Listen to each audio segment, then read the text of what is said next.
பாருங்கள், குழந்தைங்க போகிற ஸ்கூல் ரோடு. எலுமிச்சம்பழம் சுற்றி போடாதீங்கன்னு சொன்னால் இங்கேயே தான் எத்தனை எலுமிச்சம்பழம் சுற்றி போட்டிருக்காங்க.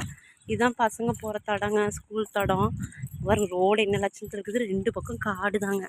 நிறைய டைம் பாம்பு கிராஸ் ஆகி போயிருக்கு. அதனாலேயே கூட போகிறதா இருக்குதுங்க. இதுதான் ஸ்கூல் ரோடுங்க. ரோடெல்லாம் என்ன லட்சணத்தில் இருக்குதுன்னு பாருங்கள். இது எங்கள் ஊர். 1ஆவதுலேருந்து 8ஆவது வரைக்கும் தாங்க ஊருக்குள்ளே இருக்குது. அப்புறமா லக்கா வரைக்கும் போகணும். 9ஆவதுலேருந்து 12ஆவது வரைக்கும் ஸ்கூல் போயிட்டு வீடியோ எடுத்து அனுப்புகிறேங்க. ஃபுல்லாக காடு தாங்க. கூட போகணுங்க பிள்ளைங்களோடலாம். வெறும் ரோடு.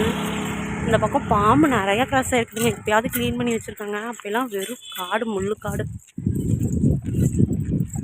அங்கே ஒரு வீடு தாங்க இருக்கும். ஊருங்க, அது ஊருக்குள்ள ஒரு 4-5 வீடு இருக்குது, அவ்வளோதான். இதுதாங்க எங்கள் ஊர். ஸ்கூலுக்கு போயிட்டு வீடியோ எடுத்து அனுப்புகிறேங்க.